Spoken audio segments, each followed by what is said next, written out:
Prayer po no, na ginagawa po natin every Sunday before we start po our praise and worship. So ngayon po ay we will have of course our prayer points for this morning.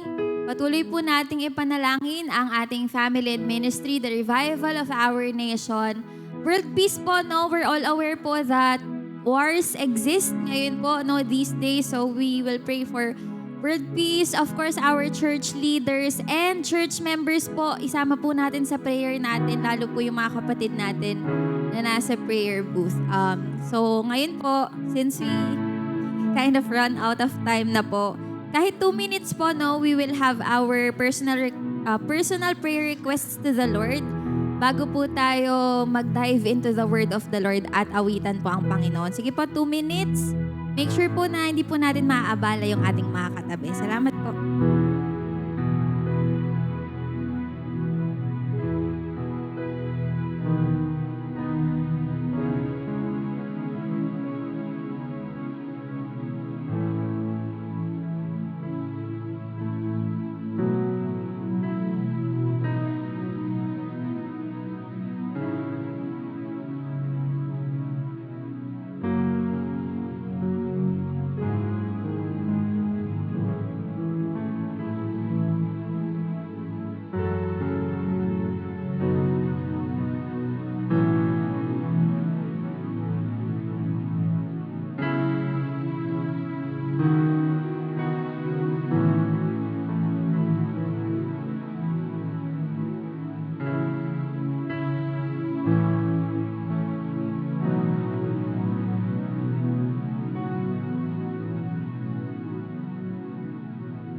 As we prepare our hearts po this morning, ay pasimulan po natin ito sa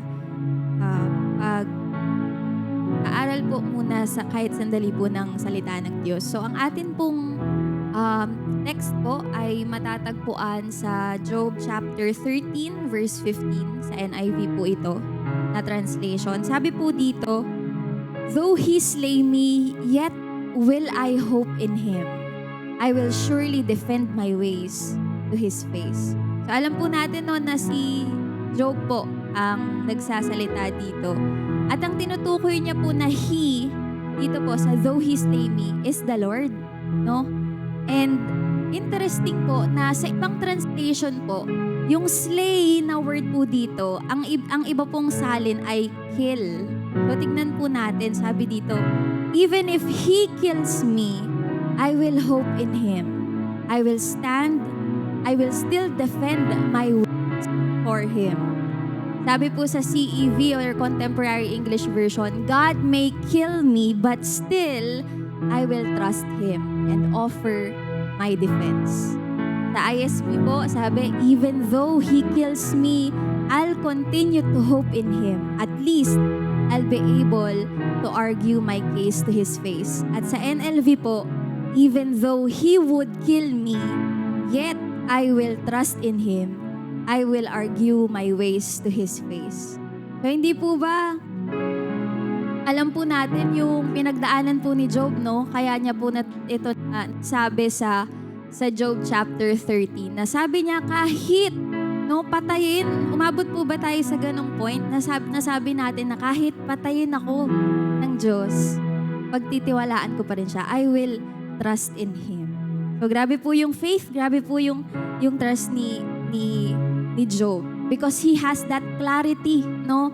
Na kahit patayin ako ng Diyos, I will still trust in Him because God is consistent, God is faithful, God is good. So trust is always connected to the consistency of the person's character. Di ba po pag tayo po nagtitiwala, kaya po natin pinagkakatiwalaan yung taong yun kasi consistent siya. Amen? Di naman po natin ipagkakatiwala yung isang bagay sa isang tao na alam natin nasasablay siya dun or hindi siya consistent. So halimbawa po, di ba, sa practical example, kung halimbawa si Pastora Sol manghihingi po siya ng chords na po sa music, hindi po siya lalapit sa akin because hindi ko po yun character. Di ba po? Di po ako magaling sa chords or sa notes. Lalapit po siya kay Kuya Chan kasi consistent character yun ni Kuya Chan. Amen. And just like God, lalapit po tayo sa Panginoon because He is that consistent. Mabuti siya palagi. He is always faithful. Pero dito po sa case ni Job, di ba po? It's amazing how he could still say na I will trust in the Lord kahit na it cost his life. Amen. Alam niyo po ba that Job lost everything in chapter 1? Di ba po, nawala lahat kay Job sa chapter 1 pa lang po. He was introduced as an upright man, as the wealthiest man, no? Pinakamayaman po siya doon sa east, sa lugar nila. Pero isang araw, nawala po lahat sa kanya. Yung family niya, yung wealth niya, yung pera niya. Job lost everything in chapter 1. Sabi po doon in chapter 1, verses 13 to 19, one day, when Job's sons and daughters were feasting and drinking wine at the oldest brother's house, a messenger came to Job and said, the oxen were plowing and the donkeys were grazing nearby, and the Sabaeans attacked and made off with them. They put the servants to the sword, and I am the only one who has escaped to tell you.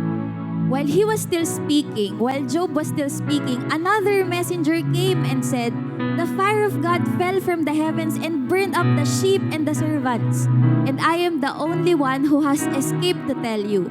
While Job was still speaking, another messenger came and said, the Chaldeans formed 3 raiding parties and swept down on your camels and made off with them. They put the servants to the sword, and I am the only one who has escaped to tell you. While Job was still speaking, yet another messenger came and said, your sons and daughters were feasting and drinking wine at the oldest brother's house, when suddenly mighty wind swept in from the desert and struck the 4 corners of the house. It collapsed on them and they are dead. And I am the only one who has escaped to tell you. Imagine niyo po yung pinagdaanan ni Job in one day. Amen? Sa isang araw. Mamatayan nga lang po tayo ng isang mahal natin sa buhay sa isang araw. Di ba grabe po yung grief? What more pa sa kanya? Lahat na wealth, ng money, even yung family, mga anak niya, nawala ng isang araw. At alam niyo po ba, just to picture it out, si Job po, meron siyang 7 sons and 3 daughters. Lahat po yun namatay sa isang araw. He owned 7,000 sheep. Lahat po yun nawala sa isang araw. Meron siyang 3,000 camels. Lahat po yun nawala sa isang araw. 500 yoke of oxen and 500 donkeys na wala po sa isang araw. And a large number of servants. Siguro po yung servants niya, 3 na lang or 4 yung natira kasi yun po yung sinabi, no, I'm the only one who has escaped to tell you. So imagine the grief of Job when he learned na nawala lahat sa kanya ng isang araw. And yung binasa po natin kanina sa Job chapter 13, sabi po doon, even though God will kill me, I will still trust in Him. Pero hindi po yun yung unang response ni Job nung nawalan lahat sa kanya. You know what is his first response nung Yung unang tugon ni Job nung nalaman niya na namatay lahat ng anak niya, nawala lahat sa kanya, sabi niya po, in verse 20, at this, Job got up and tore his robe and shaved his head. Alam niyo po ba ang symbolism ng tore his robe? Pinunit niya po yung robe niya. It means that he is in pain. No? Sobrang sakit po nun. He was in extreme pain and he shaved his head. Kinalbo niya po yung sarili niya. And it signifies that he is vulnerable that time. Kasi walang cover yung head niya eh. So he was in pain and he was so vulnerable that time. Sino pong hindi manghihina doon? Amen. Sinong hindi mag-grieve, magluluksa po doon? No? And this only tells us that we can be real to God in what we feel. Kaya po nating magpakatotoo sa Lord. Alam niyo po, personally, ako po, it took me years to learn para po maging totoo sa Panginoon. Akala ko po dati nung bata ako, pag magpipray ako kay Lord, dapat perfect lahat or walang flaw. Kasi Diyos yung kausap mo eh. Amen? Akala ko dati, Lord, dapat perfect lahat ng sasabihin ko. Kasi Diyos yon at natatakot akong parusahan ng Panginoon kasi hindi maganda yung sasabihin ko sa Kanya. But in Job chapter 1, hindi natakot si Job to really express what he feel. Lord, I am in pain. I am vulnerable right now. Kaya po, yun yung ginawa niya. Amen? Hindi siya nagpretend na, Lord, I will still trust you kahit nawala lahat. But his first response is, he tore his robe and shaved his head. At yun po yung nais natin malaman. Pero may kasunod po kasi ang Job chapter 1 verse 20. At this, Job got up and tore his robe and shaved his head. Then he fell to the ground in worship. Kaya rin po natin gawin yon even if we are in pain or vulnerable right now, we can be true to God and we can still worship the Lord. Amen. Even if you are broken right now, you can still worship God. Even if you lost someone right now, you can still worship God. Kahit nawalan ka ng trabaho, nawalan ka ng pangarap, kahit nawalan ka ng mahal sa buhay, but you can still worship God. And the story of Job is telling us that it is possible to be worshiping and grieving at the same time. Di ba po? Hindi po tayo nire-require ng Lord na dapat walang flaw. Amen. But we can still be worshiping and grieving at the same time. At kung sa ngayon po, wala pa po tayo sa chapter 13. Amen. Na Lord, I will trust you, but at least we are still in chapter 1. Di po ba natin na-realize, it takes 12 chapters bago po masabi ni Job na kahit patayin ako ng Diyos, pagkakatiwalaan ko pa rin siya. 12 chapters po yung pagitan ng chapter 1 at ng chapter 13. It takes 12 chapters for him to say that. Pero tinuturo po sa atin ng Panginoon na trust is having faith in the consistent character of God. So ano man po yung dalahin natin, amen, ngayong umaga, we can still be worshiping the Lord. Kahit nasa grief, kahit nasa sadness, or lackness minsan, but we can still worship God. Tayo pong lahat ay tumayo. And we will confess that we will trust in the Lord and we will worship Him. Even if we are in pain right now, even if we lost sometimes. Nagaya ni Job, he is real to God. Kaya niya magpakatotoo sa Panginoon. No, Lord, I am broken right now. I am sick right now, God. I am weak right now, Lord, but I will worship you, Panginoon. At the same time, God is not requiring us na dapat lahat ay okay bago tayo makalapit sa Kanya. God is asking us to come to Him as we are.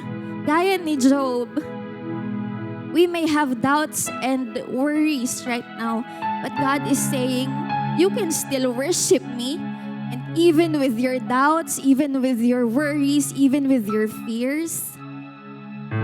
So why, Lord, we come to you as we are this morning, Panginoon. Di po namin kailangan mag-pretend, Lord God, na kami ay okay, Lord. We are in pain. We are vulnerable right now. And we believe, God, that when we come to you as we are, you will not judge us, Panginoon, but you will embrace us with your grace and your mercy and your love, Jesus. That's how big you are, God. Kaya, Panginoon, we will continue to trust in you, Lord, and worship you in spirit and in truth.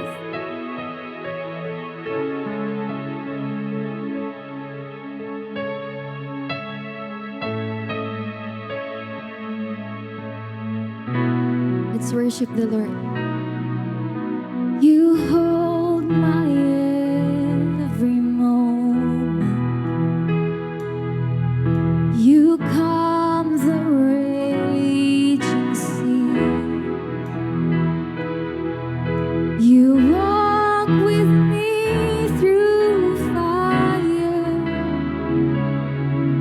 and heal all my disease. Let's sing, you hold every moment.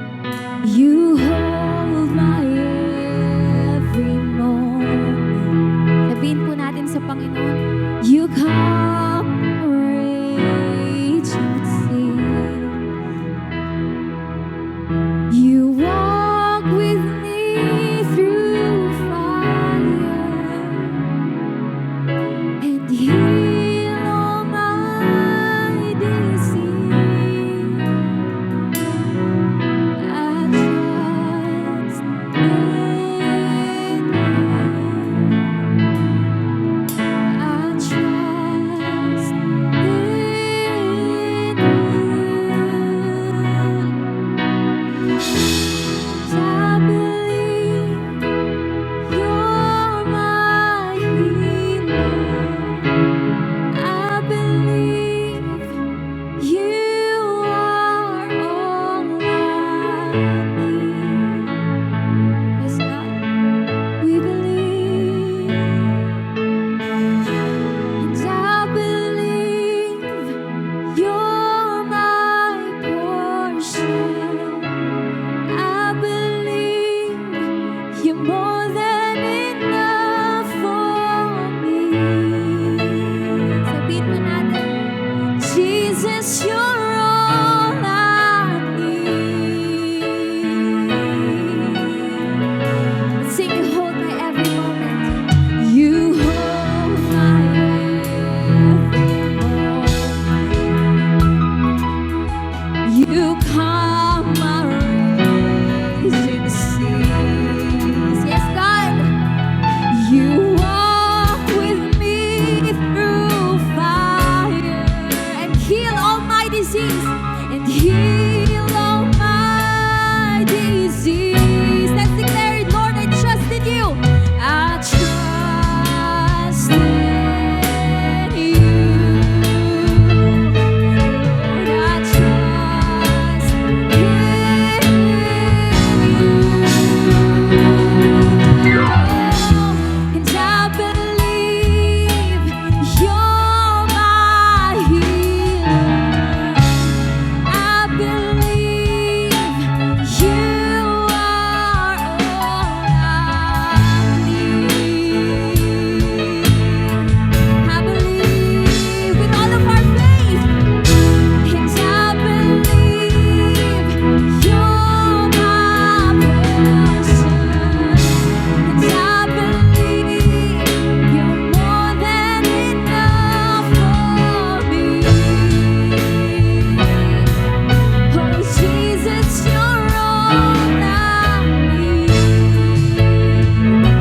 You're all we need, God. And just like Job, Panginoon, we can come to you, God, with a broken heart, with a mending heart, Lord. Yet still worshiping you, God. We still worship you, Lord, kahit sa kabila, Panginoon, ng battles, Lord, ng struggles, Lord God, ng heaviness ng heart. Oh, we still worship you, God. Oh, we still worship you, Lord. We still worship you, God. Every part of our body worships you, Jesus.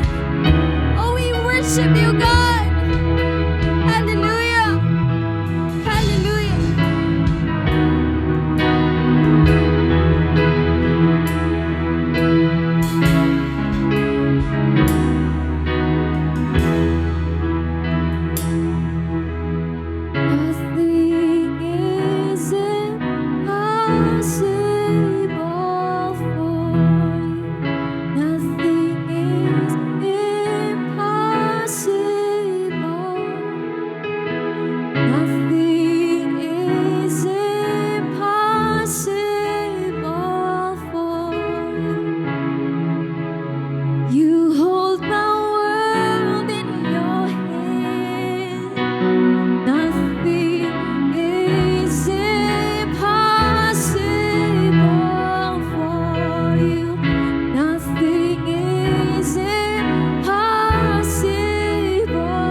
sitwasyon namin. Jesus, you're all I need. Wala ang anumang kayamanan. Jesus, you're all I need. Oh, Jesus, you're all I need. And Jesus, you're all I need. Let's say it for the last time.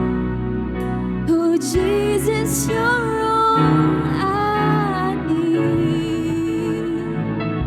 Panginoon, this is our covenant with you, God. This is our prayer, Panginoon, ngayong umagang ito. You're all we need, Jesus. The world can give us dreams, Lord God. The world can give us fame. The world can give us money and wealth, Lord. Pero Panginoon, lahat ng iyon ay wala pong saysay, O Diyos. Kung wala po kayo sa buhay namin, Panginoon, you're all we need, God. Because when we have Jesus, lahat ng bagay ay meron tayo. Panginoon, buksan niyo po ang aming puso ngayong umagang ito, Lord God, and let that song, let that line, let that lyrics, God, penetrate, Panginoon, sa puso namin. Ikaw lang ang kailangan namin, Lord. Whatever we are chasing right now, Panginoon, hindi po yun ang nagmamatter, Lord God. All we want to chase is your presence, God. Is your love, Panginoon. Is you, God. Yun po yung nais namin, Panginoon, that we come to the point of our lives na lahat ay baliwala na dahil ang Panginoon ay sapat na para sa akin. Panginoon, we want to have that kind of faith in you, Lord God. That just like Job, Panginoon, kahit patayin siya, Lord, nasabi niya pa rin na pagtitiwalaan ka niya, Panginoon. Kaya, Panginoon, Lord, humihingi po kami ng kapatawaran sa inyo, O God, na konting pagliliglig, konting pagyanig, Panginoon, konting atake ng kaaway. Bumibitaw kami, Lord God. Patawarin niyo po kami, Lord. Hindi po namin, Panginoon, nais, Lord, na ikaw ay maging least priority namin, Lord. But our top priority, our number one, Jesus.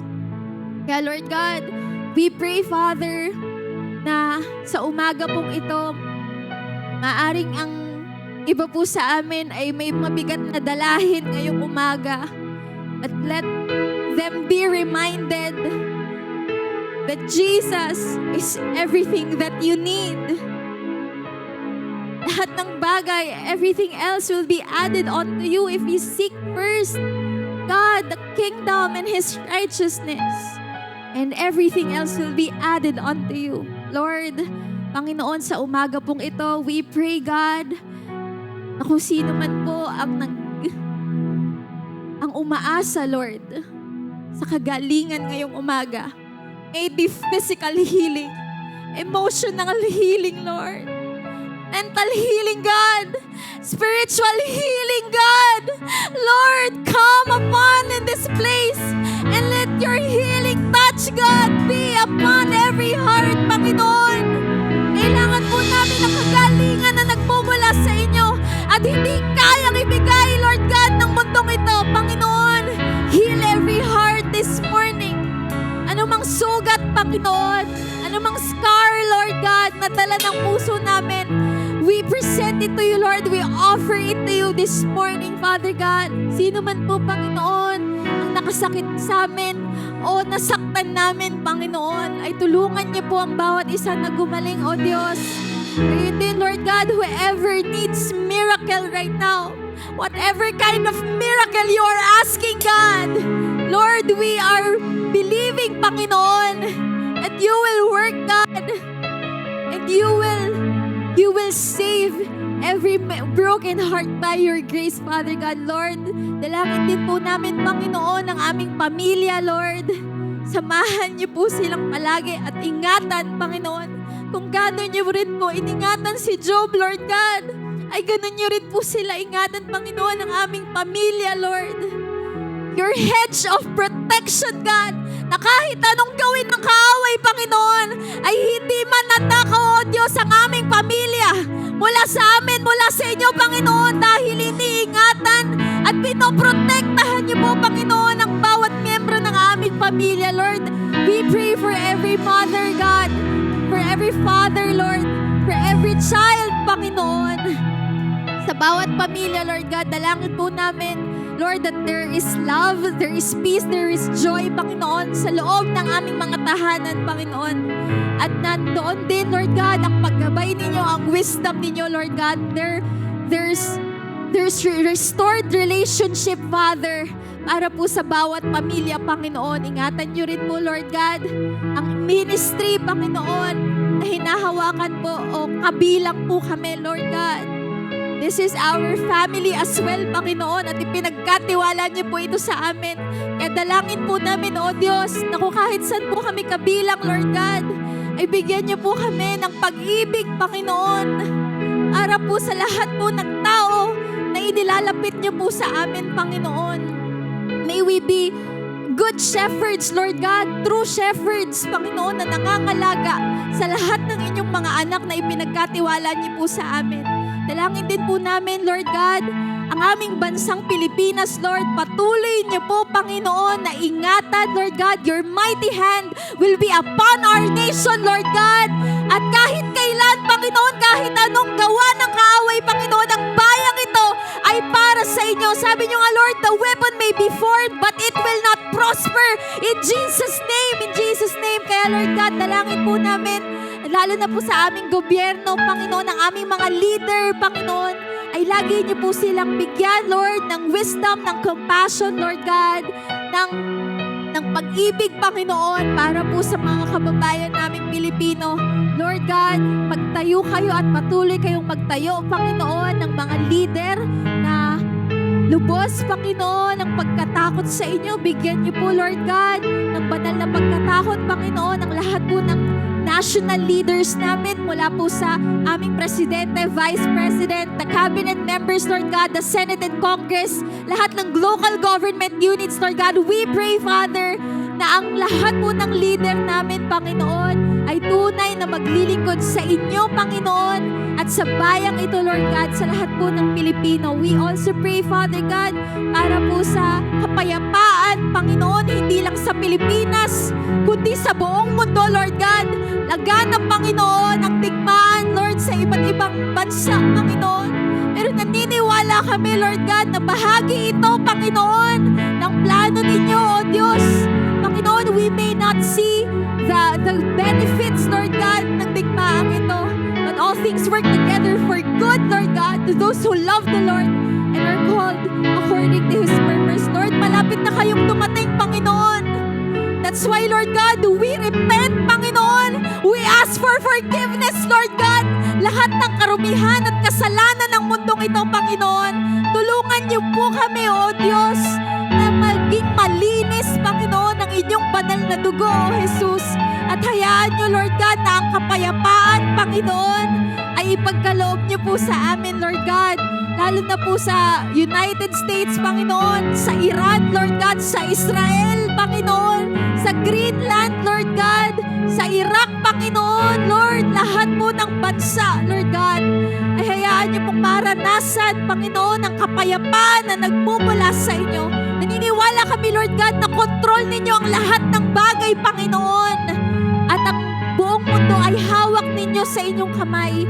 Kaya, Panginoon, dalangin po namin na ang inyong salita, Lord God, your word is alive and active, Panginoon, na patuloy na maihayag, Lord, until the ends of the earth. Lord, we are also praying para po sa aming church leaders, ang leaders po ng Windows of Blessing in Christ International Ministries. Father, patuloy po kayo na magbigay, Panginoon, ng fresh revelations, God, through this church, Panginoon, ng miracles, ng blessings, Lord God. The extension of your hand, Jesus. The extension of your love, God, through this church, Panginoon. Sa lahat po, Lord God, ng hindi pa po nakakakilala sa inyo, Panginoon, gamitin niyo po ang aming iglesia, Lord, para po maranasan, ma-encounter ng lahat ng tao, especially po ng malapit sa amin dito sa Mandaluyong. Maranasan din po nila, Lord, ang pagmamahal, ang kaligtasan na nagmumula lamang sa inyo.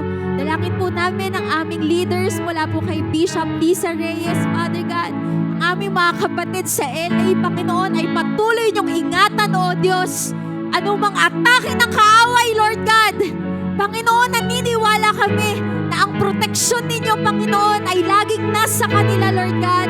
At hindi niyo po hahayaan na ang inyong mga lingkod, Panginoon, ay mapabayaan, Lord. And we also pray para po sa aming leaders dito sa Manila, sa Pilipinas, Lord.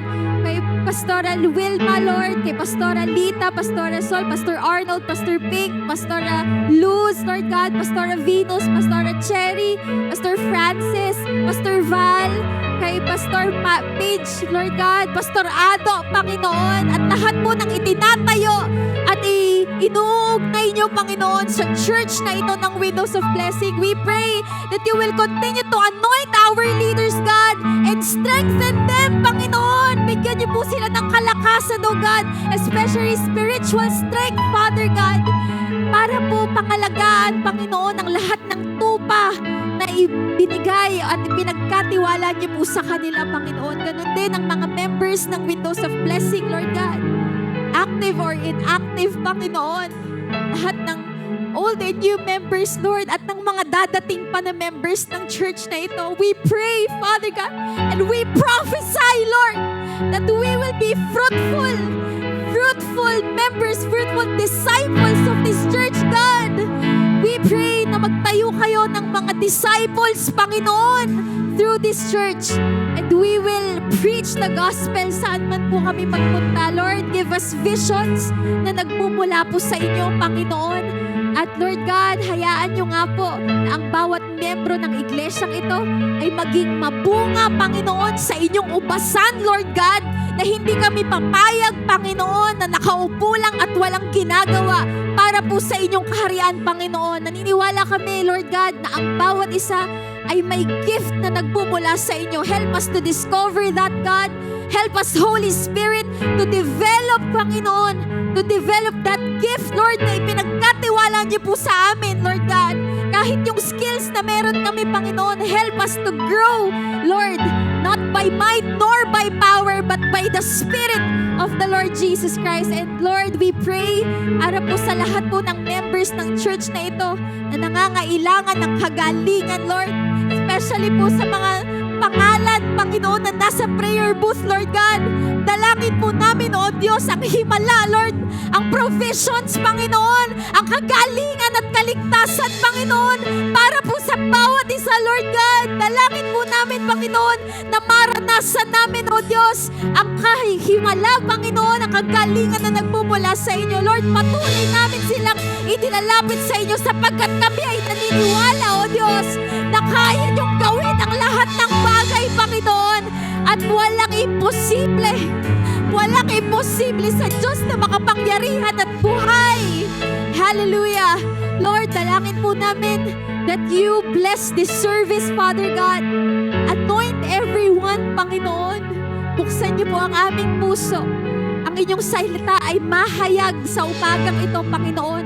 At tulungan niyo po na masalo namin, Lord, lahat, Panginoon, ng ibibigay niyo po sa amin, Lord God. Anoint our preacher this morning, Lord God. Bigyan niyo po siya ng wisdom, Panginoon, ng understanding, ng love at joy, Lord God, as she preaches, Lord God, your word that is alive and active. And Lord, also anoint the worship team, Panginoon, maging daluyan ng bawat isa ng pagpapala at biyaya at presensya ng Diyos ngayong umagang ito. Huwag tayong pumayag na hindi natin mararanasan ang presensya ng Panginoon ngayong umagang ito. Tayo po ay pumunta dito para sumamba sa Panginoon. Kaya kung ikaw nakatayo ka lang, that is not the right thing to do. You better worship God. You better praise the Lord. Amen. Hallelujah. Our God is alive. Hallelujah. We praise the Lord. Oh, we worship you.